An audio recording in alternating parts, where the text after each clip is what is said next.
Hello there, very good evening to you. You're watching Primetime News on News First. I'm Saturang. Before we head into the stories in detail, let's first take a look at the headlines.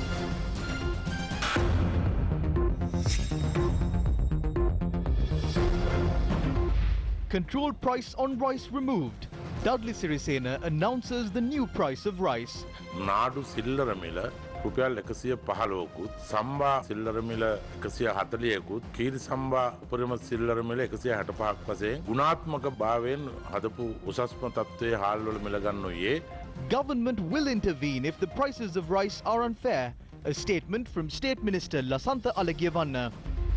Prime Minister intervenes and suspends the decision to summon to the CID journalists who reveal details of the garlic scam. EU representatives hold discussions with political parties on the GSP Plus concession. Prime Minister meets Indian High Commissioner. State Minister Dayasiri Jayasekara makes a revelation on a political conspiracy. New plans to reopen schools and universities.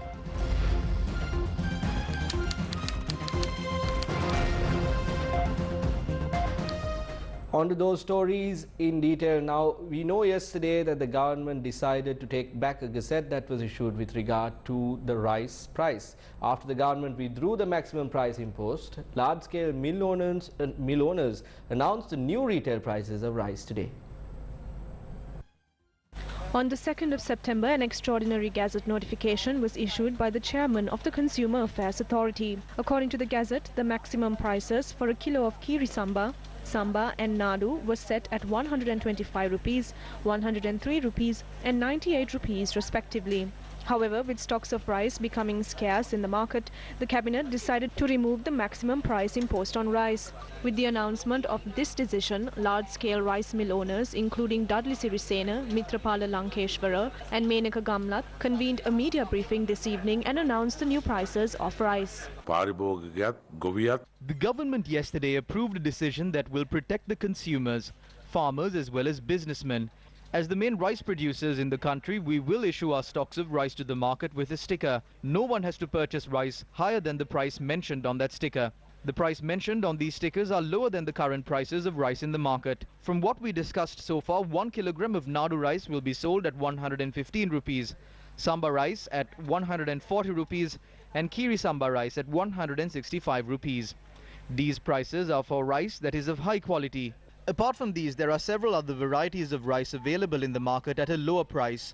We have decided to purchase nadu paddy for 60 rupees and 50 cents, samba paddy for 70 rupees and kiri samba paddy for 80 rupees. Kiri samba asuwatat milagana yatate api ganda tiyendu karala tiyena. Views were expressed regarding the decision reached by the government to import stocks of rice to the country. It is usually the responsibility of the government to maintain a buffer stock like that. However, although the government imports stocks of rice, we will not sell rice for a lower price than the prices we have mentioned. We will purchase the stocks of paddy from farmers at the price that we agreed on. State Minister Lasantha Alagiavanna responded to the announcement on prices of rice made by the large-scale rice mill owners. If this freedom is misused by any faction to unfairly increase the prices of rice, the Consumer Affairs Authority will intervene to protect the consumers. I must state that the prices announced by the large-scale rice mill owners are not in any way a fair price, and that the Ministry of Trade has already taken the initial steps to import 100,000 metric tons of rice as per the decision of the cabinet. The government will intervene to import these stocks of rice and distribute them among the public for a fair price. The government and the Consumer Affairs Authority will take all possible steps to provide the local products to the public at a fair price.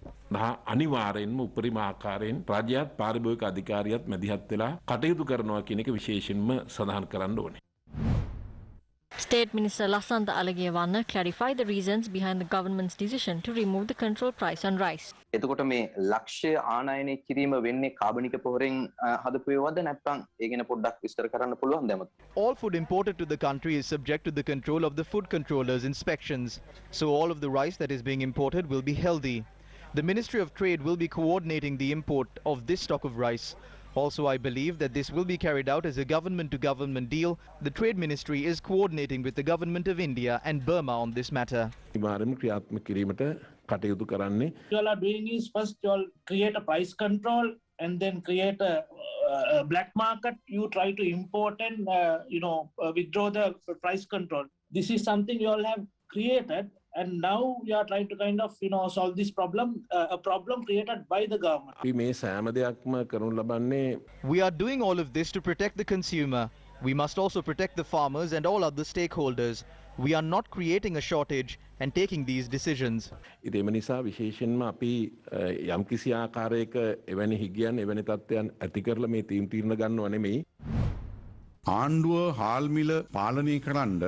Although the government declared war against the rice mafia, the government does not have any ammunition. The other party also knows that the government does not have any ammunition. Against such a backdrop, just waving a gun is not going to scare anyone. The government attempted to do this even without converting the stocks of paddy that they had into rice and maintaining a buffer stock. Through these measures, they have only reduced prices the farmers got for their paddy stocks. On the other hand, they have deprived the opportunity for small-scale rice mill owners to gather their stocks. The government was unable to give the benefit of all of this to the consumer. With the government removing these control prices, no one can stop the prices of rice from increasing. Why did the government impose a state of emergency? They did that to control the prices of rice and sugar. Did they do that? So if the government stepped away from controlling the prices of rice, they must now lift the state of emergency. Will they do that? The milk powder crisis in the country continues. Queues of people were seen in several areas of the country today. අපේ තාත්තලත් මේ 70 ගණන් වල පෝලිං වල හිටියා. ඉතින් දැන් අපිටත් මේ 2000 මේ ගණන් වල පෝලිං වල ඉන්න තමයි ඉතින් තියෙන්නේ. ඉතින් ආණ්ඩුව තමයි මේකට වග කියන්න ඕන. ඉතින් කියන්න තියෙන සපත කියලා අහන්න විතරයි තියෙන්නේ. අපි තමයි හතරම කරේ කියලා තමයි කියන්න තියෙන්නේ. මේක මොකක් හරි වැඩ පිළිලක් ඉතින් ගේන්න ඕනේ. ඒකටනේ කට්ටිය පත් කරන් ඉන්නේ. නැත්තම් හැමදාම මිනිස්සු පෝලිං වල මේ අර මොන්සෙක් වැටුණා දැන් වාසික මාක්ටි. මේක ඉතින් මේ දේශපාලනයි ඔක්කොම එක්ක වෙලා කරන වැඩක් තමයි ඉතින්. ඔව් වැස්සේ තමයි හිටියේ ඉතින් A group of senior journalists were summoned to the CID over a complaint filed recently by Minister Bandula Gunawardena. The journalists were informed by the CID to appear before the Special Investigations Unit number 2 of the CID at 9 AM on the 30th of this month. At the Cabinet media briefing today, Cabinet spokesperson Dalasalaha Perumal said that the Prime Minister had instructed officials not to bring journalists to the CID for questioning. පුවත්පත් වාර්තාවත් සම්බන්ධයෙන් සුදුලුණු වංචාව සම්බන්ධයෙන් ඇතැම් පුද්ගලයෝ මාධ්‍යවේදීන් CID එකට අරන් යන්න යනවා. මොකද එමෙතුනේ මේ වෙන්නේ යන්නේ නැවතත් මාධ්‍ය නිදහස අහුරනවද? මේ සම්බන්ධයෙන් ගරු අගමැතිතුමා විමසුවා අගමැතිතුමා ඉතාම පැහැදිලිව කිව්වා. The Honourable Prime Minister stressed that journalists should not be brought to the CID for questioning like this. I am thankful to the Minister in charge Sarath Weerasekara for ensuring that officers will not be sent to those media institutions. Even Sri Ranasinghe from Lanka was also summoned regarding an editorial that he wrote. Sri Ranasinghe is one of the most respected, veteran and senior journalists in the country. Journalists like Shamindra Ferdinando from the Island newspaper were also summoned. There were about 6 others. So there has been a mistake here. These people were not named along with their media institutions. At a time when a person like Dalasalaha Perumal is the Minister of Mass Media, a person who took up his pen against the harsh dictatorial laws of the government, I will not agree to such actions in any way. I express my regret to Sri Ranasinghe and the others over what happened and will ensure that something like that will not happen again. අධිපති නීති වලට එරෙහිව පෑන් අතරගත්තු මාධ්‍යවේදියෙක් bus සිට අද ජනමාධ්‍ය අමාත්‍යවරයා ඉන්න වෙලාවක මම කිසිසේත්ම ඒකට එකඟ වෙන්නේ නැහැ. ශ්‍රී රණසිංහ මැතිතුමා ඇතුළු ඒ සිළු දෙනාගේ වෙතම කනගාටු පළ කරලා ඉන්නවා. ඒ ආකාරයේ කිසිම සිදුවීමක් අනතුරු සිදු නොවන බවත් ඔබට දැනුම් දෙමින් සාතික. Meanwhile, issuing a statement, opposition leader Sajid Premadasa has condemned the threats made to the media and affronts on media freedom. He said that the freedom of speech and freedom of expression is enshrined in the constitution and threats to the media are unacceptable. The opposition leader said it is the responsibility of the media to expose corruption and fraud in the country. The opposition leader also emphasized that the CID has no right to summon the journalists for questioning or to intimidate them when the journalists have simply carried out their responsibility. The government has allocated $50 million to release 800 containers of essential goods from the Colombo port. The release of these containers were delayed because the importers did not have access to foreign currency to clear the containers from the port. About 800 containers brought down by importers are still at the port because of the dollar issue in the country. To address this issue, the Cabinet of Ministers decided to allocate $50 million for this. Thereby, the importers will be provided the necessary facilities from the port to release these containers as soon as possible.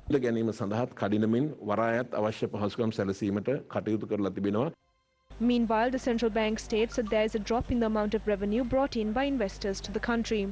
The central bank states that according to the figures from the customs, the monthly revenue brought in by importers stands at $985 million, while the export earnings are currently at $640 million. The CBSL points out that there is a difference of $345 million. The central bank issued a statement highlighting the urgent requirement to implement a system that ensures the export earnings are brought into the country and that these export earnings are converted to local currency. General Secretary of the Sri Lanka Freedom Party, State Minister Dayasiri Jayasekara, made some startling revelations during a blood donation campaign in Kurunegala today.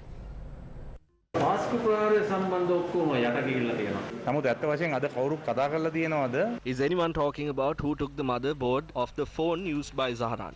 That must be looked into first. All information will be available on the phone of the person who carried out the attack. So the motherboard was taken away by the intelligence units of another country, and the police and the judiciary of Sri Lanka allowed this to happen. We could speak with the person who took the motherboard away and find out who the mastermind behind the attack is. Speak about these things and also speak about the politicians who supported this. Then everyone connected to this will be revealed. There is no point in blaming the former president or former ministers. Then we must start from the incident where the Sri Mahabodhi was attacked. The presidents who were in power at the time and during the time when the central bank was attacked. Legal action should be taken against all of them. We could say that these presidents too were negligent.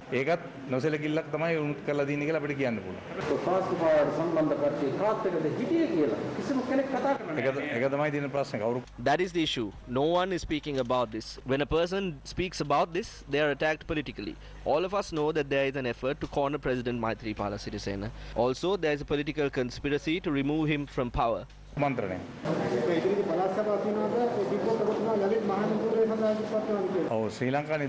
If we are forming an alliance as the Sri Lanka Freedom Party and contesting the election, I am ready to contest for the Chief Minister of the Northwestern Province. If everyone agrees and the party asks me to resign from Parliament and contest, I am ready for that.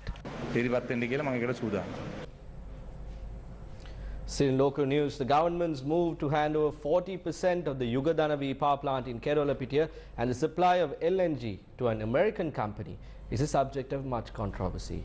Journalists questioned former Minister of Power, Dala Salaha Peruma, regarding his stance on the matter during a media briefing today. I made known my stance to the cabinet clearly at the time, but I have not been fully informed about the new agreement. During the coming week, the Ministry of Finance and the Ministry of Power will make clarifications regarding this matter. You asked me about my stance. My stance has always been that the monopoly of supplying something like LNG in the country should not be given to a foreign nation. That has always been my position. That is why during the time I was the Minister of Power, I called for tenders in the international market.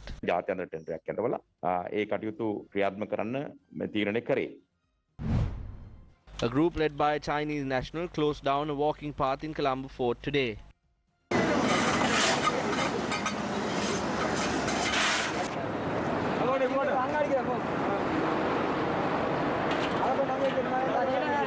What are you doing here? The walking path stretching from the Secretariat Hall to the entrance of the Colombo port was closed down from opposite the Sri Lanka Customs headquarters. This walking path was built in 2015. Following inquiries, it was revealed that the walking path was closed down as the land has been handed over for a project by a Chinese company.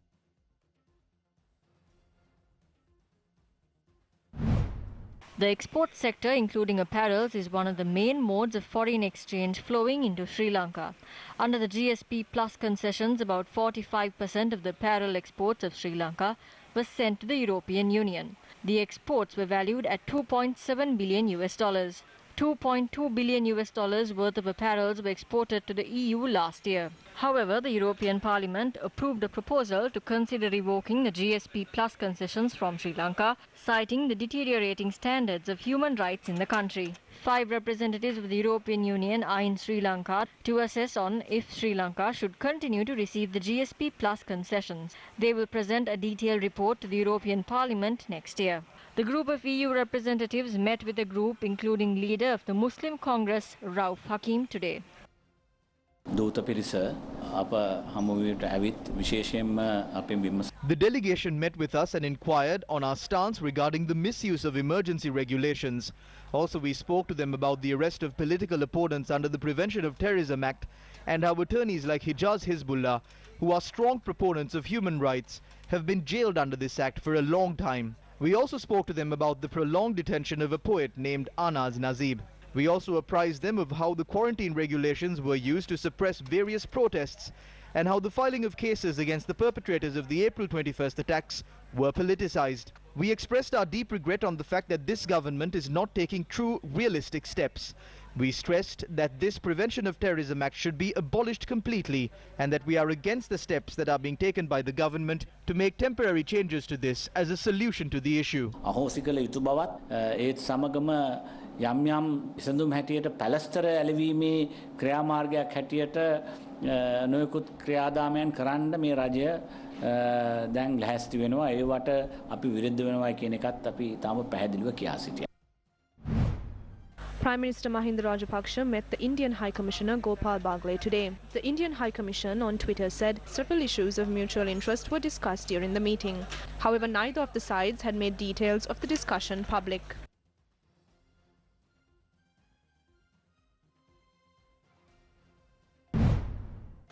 The All Ceylon Common Fisheries Association yesterday released footage that proves foreign vessels are encroaching on Sri Lankan waters at night. The footage was recorded 3 days ago by a group of Sri Lankan fishermen who went out to sea.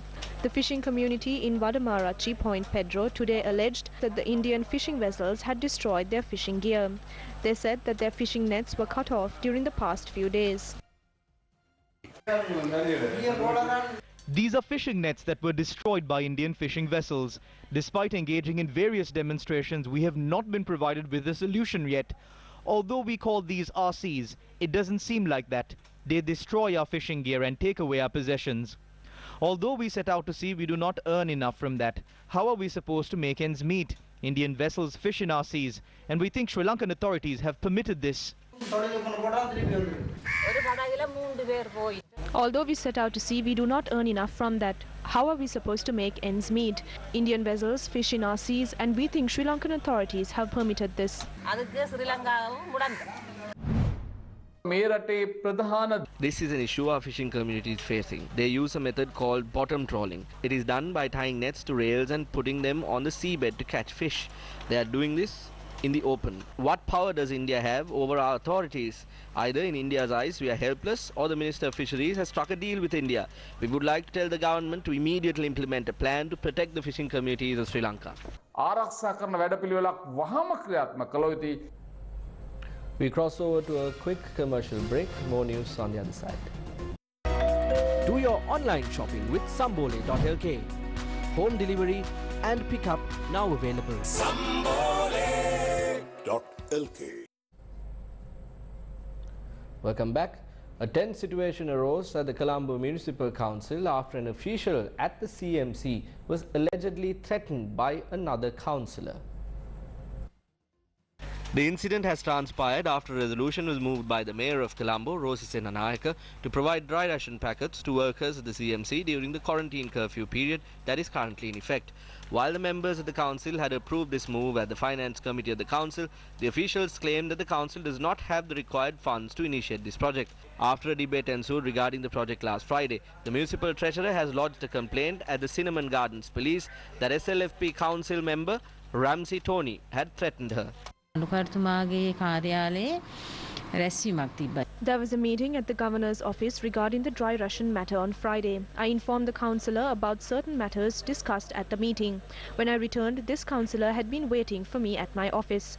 I returned late after travelling to the provincial council. When I arrived, he saw me and started shouting.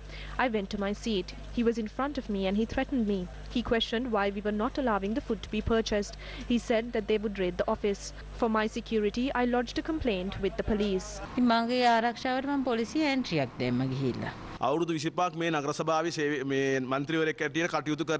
I had been a councillor for the past 25 years. I am from a poor family. If someone is trying to stop poor people receiving food to eat, those people are monsters. These officials are acting like monsters.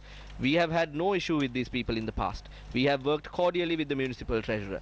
If they have the money and if they still stop food being provided to the people, that is what we oppose. This has been approved by the councillors who are elected through the people's mandate. This issue is with the municipal councillor. She does not have the authority to do this. She is a puppet. She is using someone else's authority and is stopping these. The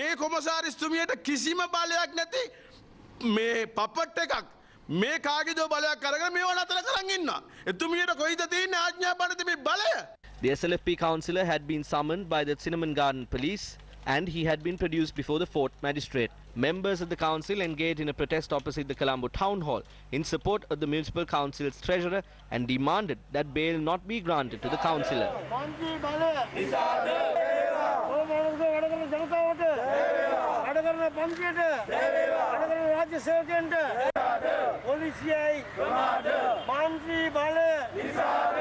However, the SLFP member was released on bail. News First spoke to the municipal commissioner as well as the mayor of Colombo regarding this issue.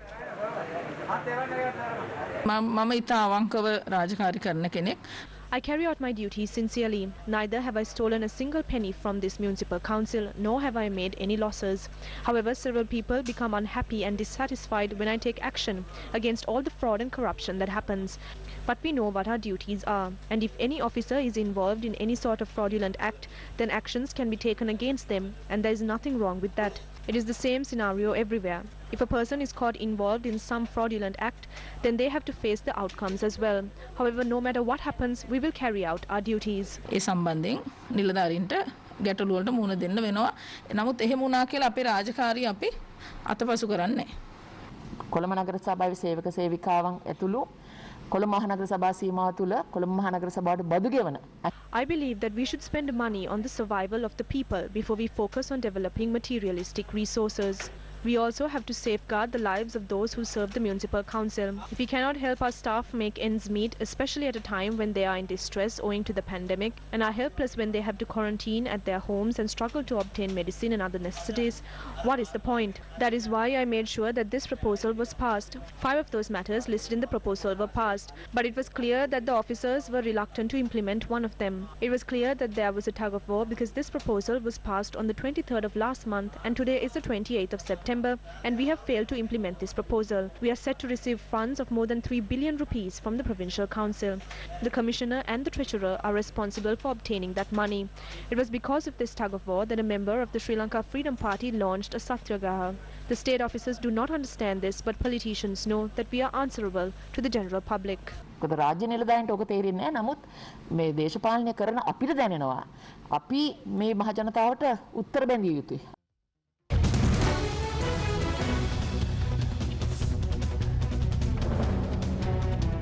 Drawing your attention to some news just in, the Plant Quarantine Service has announced that the second organic fertilizer sample that was sent by the Chinese company also contains harmful bacteria. This is confirmed to News First by the Director General of Agriculture, Dr. Ajanta De Silva. Now, the first sample that was received by this Chinese company contained a bacteria identified as Erwinia.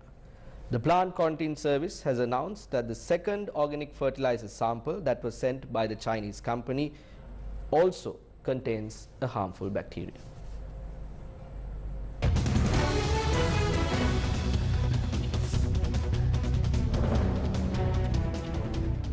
Keeping you updated about more local news, the Urban Development Authority convened a media briefing today. This was the explanation provided on the construction of a walking path along the Parakrama Samudra. All places we choose to construct walking paths are areas that people had abandoned or used to dump garbage. We are trying to create them and gain economic benefits out of this. There are around 150 projects compiled and prepared in the budget. More than constructing a walking path, what we are trying to do about the Parakrama Samudra is to strengthen the bund of the reservoir and create a place you can enjoy the view of the Parakrama Samudra. Look at the number of locals and foreigners who arrive at the Tissa Maharama Vava to watch the sunrise. This is the kind of environment we need to create. We have around 1,800 employees. What we need to know is if we should pay salaries to these employees and not get our work done, or should we act on these matters and ensure that something is done? We don't know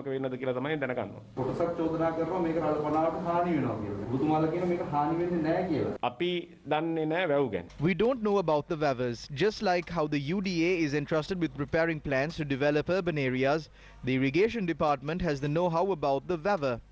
Their prime objective is to safeguard the Vava. There is nothing else for us to say. If the irrigation department says that this is detrimental, we will not proceed with this at all. This is not what we wanted. We are implementing a request made by the people of Polonnaruwa. The National Movement to Protect the Parakrama Samudra convened a media briefing this evening. Although the approval of the irrigation department was obtained, they had not sought the consent of agrarian organizations. Many people are trying to compare the Parakrama Samudra with the Tissa Vava or the Bere Lake, or a small Vava in the Kurunegala town named Gregory Vava. Do not compare the Tissa Vava with the Parakrama Samudra. The breakwater of the Tissa Vava is only about 5 feet. The Parakrama Samudra has a breakwater of about 52 feet. So how can this be compared to the Tissa Vava? Although there are 1,800 employees at the Urban Development Authority, I believe that their intention is wrong. Do not harm this environment simply to allow your employees to establish themselves in this area.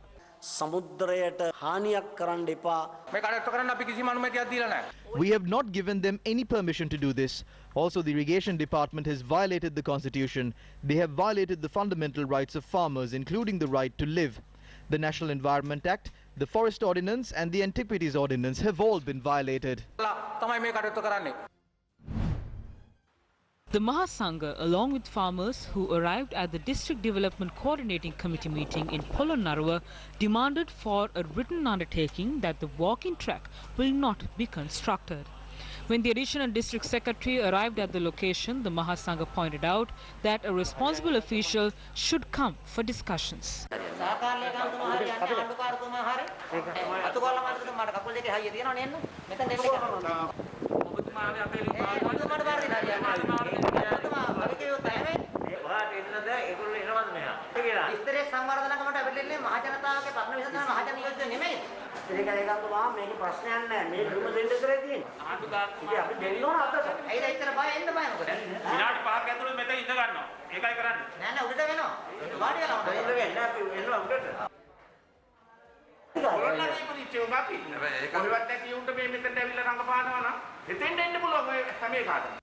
Chairman of the Polonnaruwa District Development Coordinating Committee, Amarikirti Athakorale, met with the Mahasangha.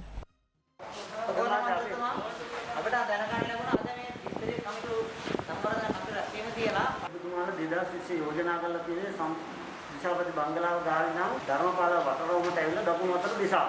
ඒක ක්‍රියාත්මක කරා. නැත්නම් දිශාපති බංගලාව ගාව තියෙන එක ක්‍රියාත්මක කරගන්න හදාගන්න. ඔබතුමාගෙන් අපේ විශ්වාසයක් තියෙනවා. මේක සෞඛ්‍ය කරගන්න එපා. විරුද්ධ හාමුදුරුවෝ දැනුවත් කරන සරාණන්නේ ඕනේ ඊළඟ ගැලේ මොකද? මෙයාට මේ කඩේ ගියා ගෙනල්ලා හැමතැනින්ම. ඒකට දැන් සංඝ බේදේ කරලා ඉවරයි. ඊට පස්සේ ඊළඟ දවසේ ඔසාන්තරසිංහ රාජ්‍ය අමාත්‍යවරයා පන්සල. මේ ඇවිල්ලා තියෙන මුදුකාට ඡන්දදීප ගොවිජනතාව. ඒක කවුරු නැතත් ඒ ගොවිජනතාව ගැන හිතන්න ඕනේ. ඒක හිතන්නේ නැත්නම් මන්ත්‍රීකමෙන් ගැට වැඩ. එතන මේකට අත ගහලා අමාරුයි. The Mahasangha and farmers handed over 2 epistles to the governor of the North Central Province, Maipala Herath, expressing their opposition against the construction of the walking path. The group dispersed after handing over the epistles.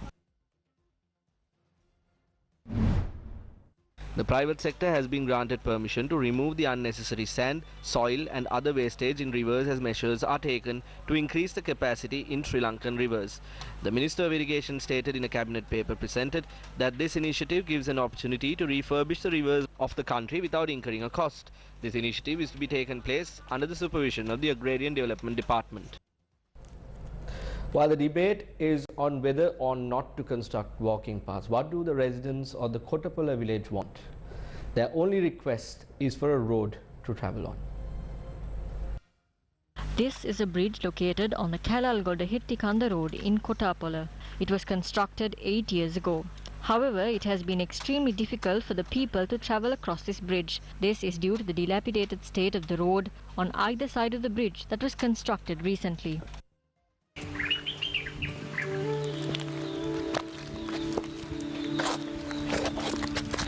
ලස්ස ගානක පාලමක් දාලා යන්න එන්න විදියක් නැහැ ගල් දැනුත් මේ ගල් ගෙඩි ටික පෙල්ල පාටලා ගත්තේ. වීල් එකක් වගේ යන්න බෑ ලෙඩක් දුකක් වුණා. දළු වාහනත් යනවා බොහොම ආරෙන් අපහසුතාවයේ පාර තියෙන්නේ මේ. ගෙදරට යන්න මෙතන සම භාගයක් දුර යන්න තියෙනවා.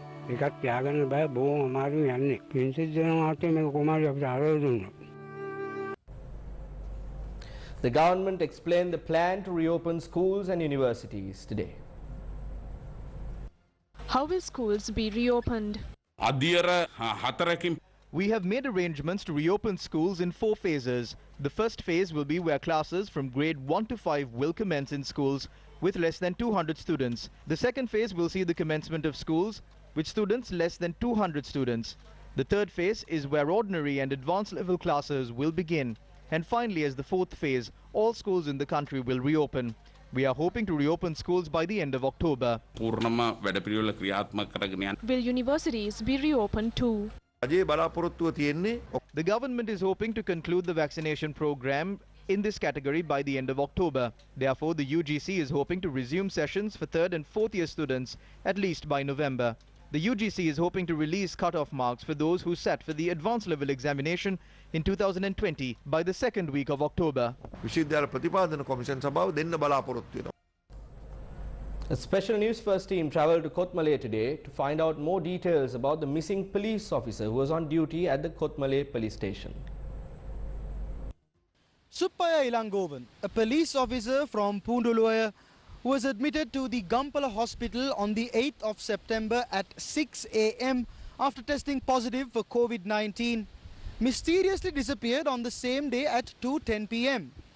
After speaking to his family, it was abundantly clear to us that this disappearance was nothing but puzzling. It has been 21 days since the disappearance of S. Ilangovan, a police officer from Punduluaya, and our Newsfirst team first went to his hometown to investigate. It's been 21 days since the disappearance. He was suffering from a chest pain at 1:30 and we took him to the hospital. We gave him tea. He was admitted to the hospital around 6 p.m. எப்படி அவங்கள பார்த்துக்கிட்டாங்களா இல்லையா ஒண்ணுமே எங்களுக்கு தெரியல. அப்ப இனிமே நாங்க hospital போறதுன்னா கூட எங்களுக்கு பயமா இருக்கு. அதுதான் இப்ப காணாம போயிட்டு இன்னையோட 21 நாள் ஆக போகுது. இதுவரைக்கும் அரசாங்கத்து மூலமாவோ அவர் வேலை செய்யற இடங்கள் மூலமாவோ எந்த ஒரு இது நியூஸுமே கிடைக்கல.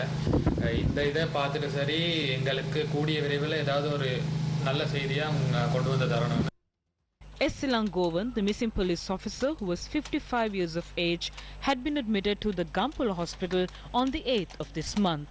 He was serving as a police officer for the last 31 years and his latest deployment was at the Kottmale police station. He had suffered from COVID-19 before this incident. Our team also arrived at the Kottmale police station to seek clarity on the mysterious disappearance. The Kottmale police informed that there is an ongoing investigation into the missing police officer. The police added that they are also seeking public support in this regard. Drawing your attention to the Colombo Stock Exchange, the all-share price index recorded an all-time high today after it reached 9,339 basis points. The benchmark index gained 69 basis points, a 0.75% increase compared to yesterday's closing. The more liquid S&P SL20 index gained 27 basis points to close at 3,444, a 0.87% increase compared to yesterday's closing. The stock market reported a turnover of more than $6.6 billion rupees. The main contributors to the market gain were Expo Lanka, LOLC Holdings, Commercial Leasing and Finance, John Keel Holdings and Brown's Investments.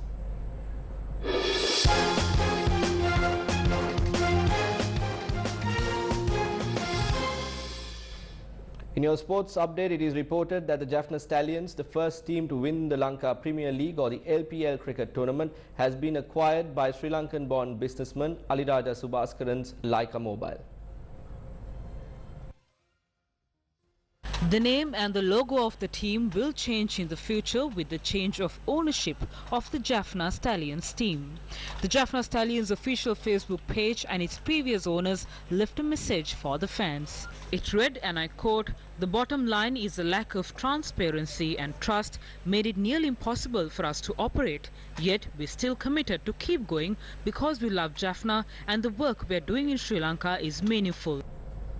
That's all the news we have for you this evening. We urge you to go on our website www.newsfirst.lk for more updates on these stories. I've been Chaturanga Porachi. Take care and good night.